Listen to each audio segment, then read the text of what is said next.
അത് അമ്മ പറഞ്ഞിട്ടുണ്ട്, അമ്മ ഇഷ്ട സ്ഥലത്ത് തന്നെ മുടി കഴിഞ്ഞു വരുന്ന വരെ ഇത് കഴിഞ്ഞാൽ 1000 അരി അരികൊണ്ട് അപ്പം ഉണ്ടാക്കി തരാമെന്ന് പറഞ്ഞിട്ടുണ്ട്. അത് കേട്ടപ്പോ പാർവതി ഇത്രയൊക്കെ പറഞ്ഞു പിടിപ്പിച്ചിട്ടാ പോകണതല്ലേ വെല്ലുടി. അതിന് ഞാൻ പരിഹാരം ഉണ്ടാക്കിയതാ. വെല്ലുടി, അച്ഛൻ്റെ ഈ ഭാഗത്തങ്ങ് മാറി ഈ ഭാഗത്തേക്ക് ഇരിക്കാമെങ്കിൽ അച്ഛൻ 1000 അരി അരികൊണ്ട് അതേ ഉണ്ടാക്കി തരാം. അപ്പൊ കുഴപ്പമില്ലോ. അച്ഛാ അതാ ഇപ്പൊ ഉണ്ടാക്കി തരാം, ഞാൻ അതേ നിന്നുകൊണ്ട് അവിടെ ഇരിക്കാം. ഇപ്പൊ അമ്മ കൊണ്ടു കഴിഞ്ഞ് വരും. ഇവിടെ അതില്ല, രണ്ടും കൂടെ പറ്റില്ല. ഒന്നില്ലെങ്കിൽ അമ്മ തരാന്ന് പറഞ്ഞ അപ്പം, അല്ലെങ്കിൽ അച്ഛൻ ഞാൻ്റെ അട. എനിക്ക് അമ്മയുടെ അപ്പം മതി, അച്ഛൻ്റെ അട വേണ്ട. അമ്മയുടെ അപ്പം ഉണ്ടായിട്ടില്ല, അച്ഛൻ്റെ അട ഉണ്ടായിരുന്നു. അമ്മയ്ക്കല്ല ആദ്യം തരാന്ന് തോന്നി, എനിക്ക് അമ്മയുടെ അപ്പം മതി, അച്ഛൻ്റെ അട വേണ്ട. വെല്ലുണ്ണി ഇങ്ങനെ വാശി പിടിക്കേണ്ട കാര്യമുണ്ടോ? എനിക്ക് കാല് വേനെടുത്തല്ല വെല്ലുണ്ണി മാറിയത്. അച്ഛന് കാലൊന്നും വേനെടുക്കല്ലേ, വെറുതെ നോണ പറയാ. എനിക്ക് കാല് വേനെടുക്കല്ലാണ് നിനക്കാണോ? എനിക്കറിയാം അച്ഛൻ നോണ പറയാ. എങ്ങനെയാതെ നിനക്ക് മനസ്സിലായത്? ഒക്കെ ഞാൻ കണ്ടിട്ടുണ്ട്. എന്ത് കാണുന്നു? അമ്മ മടിയിൽ നിന്നിട്ടേ ഇടയ്ക്ക് എണീറ്റ് പോകുമ്പോ ഇവിടെ ഇരിക്കൂന്ന് പിടിച്ചിട്ടൊക്കെ ഞാൻ കാണാറ്. എടാ കൊള്ളരുതാത്തവനെ, നിനക്ക് ആവശ്യമില്ലാത്ത നോക്കലല്ലേ. ആ സമയം എനിക്ക് മനസ്സില് ആ കാമങ്ങൾ വർദ്ധിച്ചു വശമായി തീർന്നേ. അതോടുകൂടി പുത്രനാണെന്നുള്ള വിചാരമില്ല. കഴുത്തി പിടിച്ച് പൊട്ടത്തൂരി തള്ളു. അതാ പറയണം, മുളിനൂട് ഉരുണ്ട് പാറക്കണ്ട് ഒടിവൻ ചടപടേ.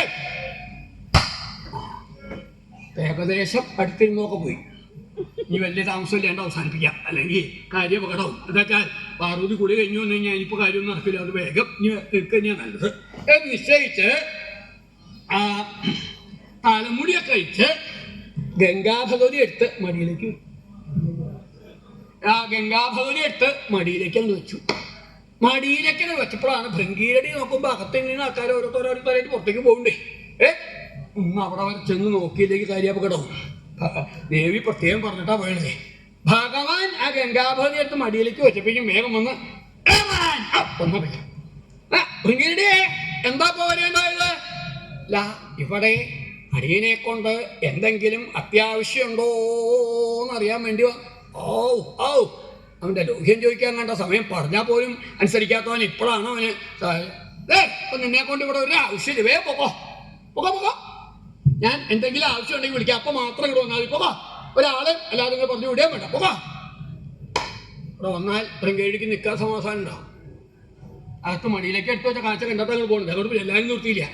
എന്താ വേണ്ടതെന്ന് നിശ്ചയില്ലാതെ അതിൻ്റെ പരിഭവിച്ചുകൊണ്ട് നിൽക്കുമ്പോഴാണ് ശ്രീനാരദ മഹർഷി ഭഗവത് ദർശനത്തിന് വരുന്ന സമയം വീണ വീട്ടിൽ നാമം ചോദിച്ചുകൊണ്ട് ശംഭോ ശങ്കര ഗൗരീശ, ഹരഹര ശംഭോ ഗൗരീശ, ശിവശിവ ശംഭോ ഗൗരീശ, ശംഭോ ശങ്കര ഗൗരീശ, ഹരഹര ശംഭോ ശിവശിവ ശംഭോ ശംഭോ ശങ്കര ഗൗരി നാമം ചോദിച്ചുകൊണ്ട് ഗോപുരത്തിൽ എത്തിയപ്പോൾ ഭൃംഗീരടി അവിടെ നിൽക്കുന്നുണ്ട്. ഭൃംഗീരടിയെ ഇപ്പം എങ്ങനെയാ ചെന്നാൽ ഭഗവാന്റെ തൃപ്പാദം കണ്ടോന്ന് തൊഴുതു പോരാൻ പറ്റില്ലേ? അപ്പൊ ചെന്ന് കഴിഞ്ഞാൽ തൃപ്പാദം നല്ല കേശാദിപാദം കണ്ട് തന്നെ തൊഴുതു പോരാന്ന് പറഞ്ഞു. അത് കേട്ടപ്പോൾ തോന്നി ഇപ്പം അകത്തേക്ക് പോകാണ്ടിരിക്കാൻ ഭേദം. അവർക്ക് എന്നാ അപകടമൊന്ന്. എന്തായാലും ഒന്ന് പറയാറുണ്ട്, ദർശനത്തിന് പോയിട്ട് ദർശനം ചെയ്യാൻ പറ്റിയില്ലെങ്കിൽ പ്രദക്ഷിണം വെച്ച് പോയാലും ദർശനം ചെയ്തതിൻ്റെ ഫലം കിട്ടുമെന്ന് പറയാറുണ്ട്.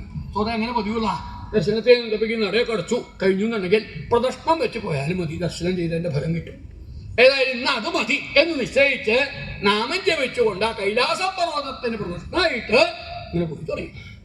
അങ്ങനെ പോകുമ്പോൾ ആ പാറക്കെട്ടിൻ്റെ ഇടയിൽ ഒന്ന് കിടക്കുന്നുണ്ടല്ലോ ശ്രീനാരായണ മഹർഷി, അവിടെ ശ്രീ മഹാഗണപതി. അവിടെ നിന്ന് നാരദന്റെ ശബ്ദം കേട്ടപ്പോൾ അവിടെ വിളിച്ചു തുടങ്ങി, നാരദ നാരദ വിളിക്കാനായിട്ട് ആളെ കാണാൻ ഈ ശബ്ദം മാത്രമേ കേൾക്കാനുള്ളൂ. എവിടാണോ ശബ്ദം കേൾക്കുന്നില്ല, ആളെ കാണാനില്ല. ഇപ്പം അധികവും ശബ്ദം കേൾക്കലുള്ളൂ, ആളെ കാണല് വളരെ കുറവാ. എവിടെന്നാണോ വിളിക്കണത്? നാരദ രാധാ ഇങ്ങോട്ട് നോക്കൂ, ഞാനാണ്. നോക്കിയപ്പോഴാ അയ്യോ ഇതെന്താ ഇവിടെ വന്ന് ഇങ്ങനെ വീണ് കിടക്കണേ? നാരദ അച്ഛൻ അച്ഛൻ അച്ഛൻ്റെ അത്ര പെരുമാറുമ്പോഴേ ഒന്ന് സമയമൊക്കെ നോക്കണം. അല്ലെങ്കിൽ നാരദ നാരദൻ എനിക്ക് ഒരു ഉപകാരം ചെയ്തു തരുമോ? എന്താണോ അടിയൻ ചെയ്തു തരേണ്ടത്? എന്നെ ഈ കുഴിയിനുള്ളിൽ നിന്ന് ഒന്ന് പുറത്തേക്ക് എടുക്കാൻ പറ്റുമോ? അയ്യോ അത് വേണ്ട, അങ്ങനെ പുറത്തേക്ക് എടുക്കാൻ പുറപ്പെട്ടോ ഞാനും കൂടെ ആ കുഴിയിലേക്ക് വീഴുണ്ടാവുക. അതാ നാരദ ഞാൻ ശ്രദ്ധിച്ചോളാം, ഇത് എന്നെയും കൂടെ കുഴിയിലാക്കാനല്ലേ. അല്ല നാരദൻ എന്നെ പതുക്കെ ഒന്ന് സഹായിച്ചാൽ മതി എന്ന് പറഞ്ഞ് വേഗം ആ തുമ്പിക്കൈമ പിടിച്ച് പുറത്തേക്ക് എടുത്തു. എന്തെങ്കിലും തിരുമേനിക്ക് എന്തെങ്കിലും പറ്റിയുണ്ടായോ? അതാ അതൊന്നും പറ്റിയുണ്ടായില്ല. ഒരു കാര്യം കൂടെ എനിക്ക് നാടകം ചെയ്തു തരണം. എന്താണാവോ?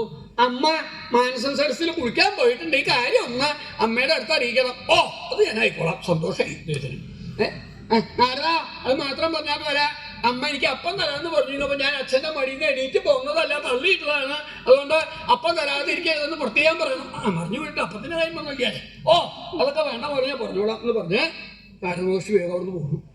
പോന്ന് ആ മാനസം സരസിന്റെ അടുത്തെത്തിയപ്പോ നാരദമഹർഷി വിചാരിച്ചു, ഈ സാധാരണ പോലെ നാമം ജപിച്ചാലൊന്നും ആർക്കും സുഖാവില്ല. പുതിയ പുതിയ നാമം ഭജനോ അങ്ങനെയൊക്കെ ആയാലും അതിപ്പോൾ കേമായിട്ടാണ്. അങ്ങനെ എന്തെങ്കിലും ആയാലേ മനസ്സിലാവും. തൽക്കാലം പഴയ നാമമൊന്നും വേണ്ട, പുതിയ നാമം എന്തെങ്കിലും പ്രയോഗമാവാം വിചാരിച്ച് നാമം ജപിച്ചു കൊടുക്കണം. അതായതല്ലേ, ഞാനിന്ന് കൈലാസത്തിൽ പോയില്ല. അവിടെ ചെന്നപ്പോ ഭൃംഗീരടി കണ്ടു തൊഴാൻ പറ്റിയ സമയമാണെന്ന് എന്നോട് പറഞ്ഞൂല്ല. ഞാൻ കൈലാസം പർവ്വതത്തിന് പ്രദക്ഷിണമായിട്ട് പോന്നൂല്ല. പോരണ വലിക്ക് വല്യുണ്ണിത്തമ്പുരാൻ പാറക്കറ്റൻ്റെ ഉള്ളിൽ തലകെടുക്കണാൻ തൂക്കായിട്ട് കിടക്കുന്നത് കണ്ടൂല്ല. എന്നോട് പിടിച്ച് കയറ്റാൻ പറഞ്ഞൂല്ല. ഞാൻ പിടിച്ച് കയറ്റിയില്ല. തലേലമ്മ മടിയിലായതറിഞ്ഞില്ല, കണ്ടില്ല, കേട്ടില്ല. ശംഭോ ശങ്കര ഗൗരീശ. ആ സമയത്ത് ദേവി കുടിയൊക്കെ കഴിഞ്ഞ് തല കെട്ടിപ്പിഞ്ഞ് തോർത്തിക്കൊണ്ടിരിക്കുന്ന സമയത്തായി കേട്ടപ്പോ നാരദമഹർഷിയുടെ ശബ്ദമാണല്ലോ കേൾക്കുന്നത്. പുതിയ നാമാണല്ലോ ജയിക്കണത്, പുതിയ ശബ്ദം കേൾക്കണ്ടല്ലോ, ഇതുവരെ കേൾക്കാത്ത. എന്താണ് ശ്രദ്ധിച്ചപ്പോഴാണ് ഞാൻ ഇന്ന് കൈലാസം പർവ്വതത്തിൽ പോയില്ല. പറയും ചോദിച്ചോ പോയോന്ന്. അപ്പൊ പോയിട്ടുണ്ടാവും. അത് തന്നെയാ. അവിടെ ചെന്നപ്പോ ഭൃംഗീരടി കണ്ടു തൊഴാൻ പറ്റിയ സമയമാണെന്ന് പറഞ്ഞില്ല, പറഞ്ഞു. അങ്ങനെ കേട്ട് അപ്പസ്ഥാനത്ത് അത് കേട്ടപ്പോഴാണ് തലേലമ്മ മടിയിലായത്. ഇത്രയൊക്കെ ആൾക്കാർ അവര് റിപ്പോർട്ട് ഒന്നുമില്ല. എന്നാലും മതി മൊഴിയിലൊക്കെ വന്നിട്ട് വേഗം തോർത്താനും നിന്നില്ല. ഞങ്ങൾ വെച്ച് വരിയെടുത്ത് ഓടി വരികയുണ്ടായത്. വന്നപ്പോ ഭൃംഗീരടി ഒരു ഭാഗത്തേക്ക് മാറി നേരെ ഭഗവാന്റെ മുമ്പിൽ ചെന്നങ്ങൾ നിന്നപ്പോഴാണ് ഭഗവാൻ തന്നെ കാണും. കണ്ടപ്പോഴോ നല്ല സമയം. എന്താണെന്ന് നമ്മൾ ചിന്തിച്ചോള. ആ ദേവിയെ മുമ്പിൽ അങ്ങനെ കണ്ടതോടുകൂടി ഗംഗ എടുത്ത് തലയിലേക്കാൻ വെച്ചു. സ്വതേ അങ്ങനെ തലയിലേക്കാൻ വെച്ചാൽ ആ ജടാധാരത്തിന്റെ ഉള്ളിൽ അങ്ങനെ അപ്രത്യക്ഷമാവുക പതിവേ. ഇത്തവണ ഗംഗാഭഗവതി അപ്രത്യക്ഷമായില്ല. തന്റെ സുഖത്തിന് വിഘ്നം വെച്ചുകൊണ്ട് ഇറക്കി തരുമെന്നില്ലേ ആ ദേവിക്ക് സഹിച്ചില്ല.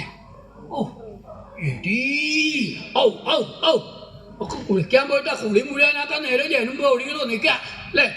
എന്നാൽ ഇനി ഇവിടെ പേടിച്ചോടെ ഇരിക്കല്ലേ, എന്താണെന്ന് അറിഞ്ഞിട്ടേ ഉള്ളൂ എന്ന് നിശ്ചയിച്ച് ആ ഗംഗാഭഗവതി ജടാധാരത്തിൽ പ്രത്യക്ഷമായിട്ട് ദേവിക്ക് കാണാം. അതിങ്ങനെ കണ്ടപ്പോ ദേവിയുടെ കോപം ഒന്നും കൂടെ നോക്കൂ, അവളൊരു കൂസലില്ലാതെ എന്റെ മുമ്പിൽ വന്ന് ഞെളിഞ്ഞങ്ങനെ നിൽക്കണൂല്ലേ. എന്നാൽ ഇവളോട് ചോദിച്ചിട്ട് എന്റെ കാര്യമുള്ളൂ. നിശ്ചയിച്ച് ആ പാർവതി ദേവി ഗംഗാഭഗവതിയോട് കിടന്നിങ്ങനെ ചോദിച്ചു. എന്താ ചോദിക്കേണ്ടത്? താത്വം സുന്ദരി അല്ലേ സുന്ദരി, നീ ആരാ നീ?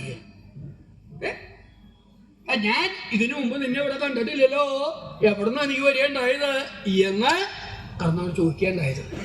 അങ്ങനെ കടന്ന് ചോദിച്ച സമയത്തെങ്കിൽ ആ ഗംഗാഭഗവതി തിരിച്ച് പാർവതി എന്നെ മനസ്സിലായില്ല, ഞാൻ ആരാന്നും എന്റെ കാര്യമൊക്കെ ഒക്കെ അറിയാം, എന്നിട്ട് ഒന്നും അറിയാത്തോലെ അവളിപ്പോ ചോദിക്കണതേ. പാർവതി, നിനക്ക് എന്നെ മനസ്സിലായില്ല അല്ലേ? ഞാൻ പറയാം, ജാഹ്നവി. ഞാൻ ജാഹ്നവിയാണ് പാർവതി, ജന്മകർഷിയുടെ പുത്രിയായിട്ടുള്ള ഗംഗ എന്നും എനിക്ക് പേരുണ്ട്. അറിയില്ലേ? മനസ്സിലാക്കിക്കോ. അത് കേട്ടപ്പോ ദേവിക്ക് കോപം ഒന്നും കൂടെ കൂടുക ചെയ്തേ. എന്താ നീ പറയേണ്ടായത്? നീയെ ജന്മകർഷിയുടെ പുത്രിയാണെന്ന് അല്ലേ? ഇവിടെ എന്താ നിനക്ക് കാര്യം? ഈ ഭഗവാൻ ശ്രീ പരമേശ്വരന്റെ വാസസ്ഥാനമായിരിക്കുന്ന ഈ കൈലാസം പർവ്വതത്തിങ്കൽ നിനക്കെന്താ കാര്യം? അത് പറയേ എന്താ നിനക്ക് കാര്യം? അത് കേട്ടപ്പോ ഗംഗാഭഗവതിയും പാർവതി എനിക്കിവിടെ കാര്യമുണ്ടോ, അതുകൊണ്ട് ഞാൻ വരികയുണ്ടായത്.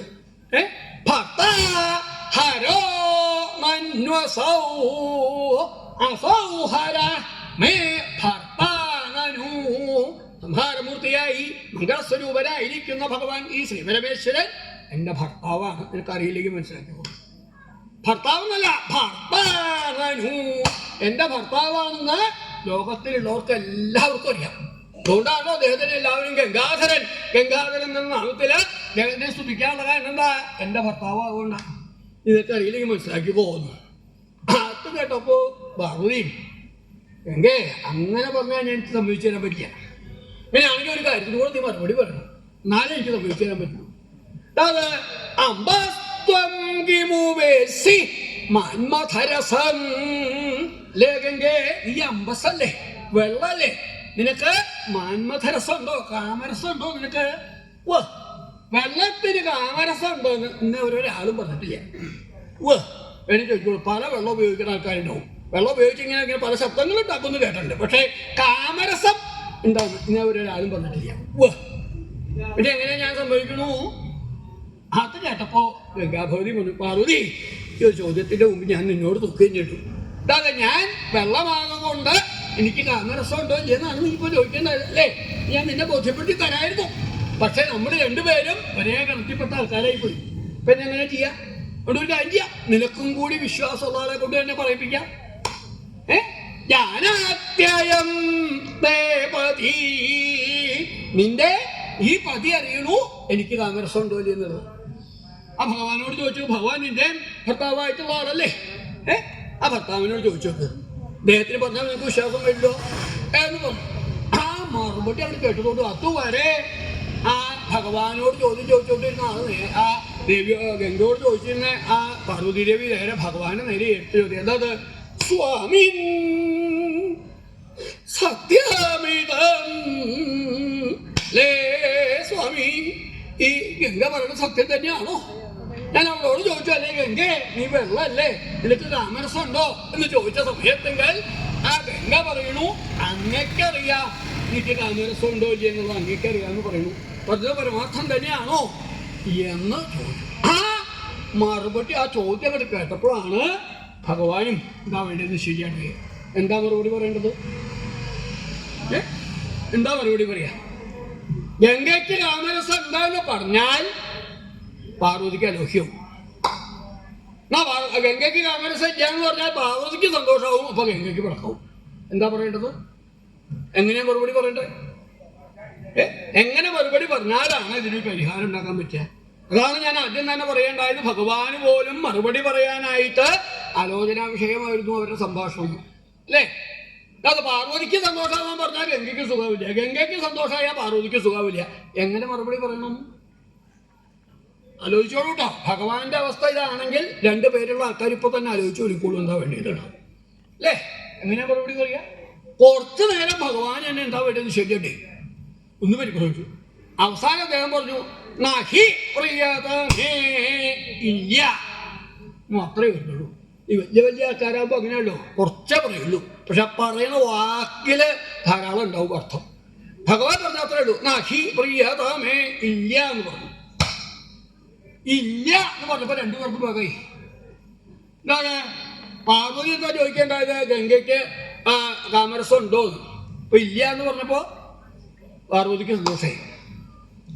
മറ്റേ ആളെന്താ പറഞ്ഞേ? ഭർത്താവിനോട് ചോദിക്കൂന്ന്. ചോദിച്ചെന്താ ഭർത്താവ് പറഞ്ഞേ? ഇല്ല എന്ന് പറഞ്ഞേ. എന്താ ഇല്ല എന്ന് പറഞ്ഞെന്ന് പറഞ്ഞില്ല, ഇല്ല എന്ന് മാത്രമേ പറഞ്ഞിട്ടുണ്ട്. അതങ്ങനെ കേട്ടപ്പോ പാർവതിക്ക് സന്തോഷമായി. എന്താ താൻ വിചാരിച്ച പോലെ തന്നെയാണല്ലോ ഭഗവാൻ. അതിങ്ങനെ കണ്ടു ഗംഗാഭഗവതി. പാർവതി കഷ്ടം, നീ ഇപ്പൊ അദ്ദേഹം ഇല്ല എന്ന് പറഞ്ഞപ്പോ എനിക്ക് കാമരസം ഇല്ല എന്ന് വിചാരിച്ചിട്ടല്ലേ നീ ഇപ്പൊ ഈ സന്തോഷിക്കുന്നത്? അങ്ങനെ സന്തോഷിക്കുകയാണെങ്കിൽ നിന്നെ പോലെ ഇത്രയും മൂഢയായിട്ടുള്ള സ്ത്രീ വേറെ ഇല്ലാന്ന് ഞാൻ പറയുന്നു. അത് സത്യം കാമികളായിരിക്കുന്ന പുരുഷന്മാര് സത്യം പറയുണ്ടാവോ പാർവതി? പുരുഷന്മാര് സത്യം പറയില്ല എന്നല്ല, കാമലംബടന്മാരായിരിക്കുന്ന പുരുഷന്മാര് ഒരിക്കലും സത്യം പറയില്ല. അവരുടെ കാര്യസാധ്യത്തിനായിക്കൊണ്ട് എന്തൊക്കെ പറയാമോ അതൊക്കെ പറയും. ആ പറയുന്നത് കേട്ടത് അതൊക്കെ സത്യമാണെന്ന് വിചാരിച്ച് അവരെ വിശ്വസിച്ചു കഴിഞ്ഞാൽ അതുകൊണ്ട് ആപത്തേ ഉണ്ടായിത്തീരാറുള്ളൂ, അല്ലേ? ഇന്ന് സംഭവിക്കുന്ന കാര്യം തന്നെയല്ലേ ഇത്?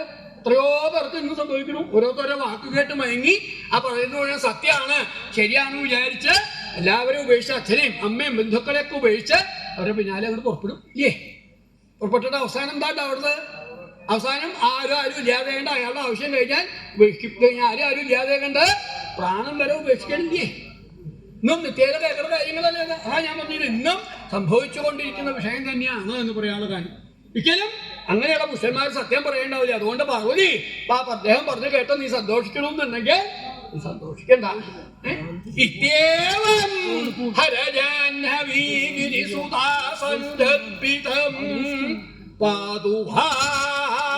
ഇങ്ങനെ ഭഗവാന് പോലും മറുപടി പറയാനായിക്കൊണ്ട് ആലോചന വിഷയമായിരിക്കുന്ന ഈ ശിവഗംഗാ പാർവതി സംവാദമായിരിക്കുന്ന ഈ സംഭാഷണം നിങ്ങളുടെ എല്ലാവരുടെയും എല്ലാ തരത്തിലുള്ള ദുഃഖങ്ങളെയും ദുരിതങ്ങളെയും ദോഷങ്ങളെയും നശിപ്പിച്ച് എല്ലാ വിധത്തിലുള്ള ശ്രേയസ് നൽകി ആ പാർവതി പരമേശ്വരന്മാര് എല്ലാ സമയത്തെങ്കിലും നിങ്ങളെ അനുഗ്രഹിക്കട്ടെ, രക്ഷിക്കട്ടെ. സ്വാമിൻ സത്യമിതം നഹി പ്രിയതമേ സത്യം കുതാക്കാമിന ഇത്യേവം ഹരജാഹ്നവീ ഗിരിസുധാ സഞ്ജൽപിതം പാതു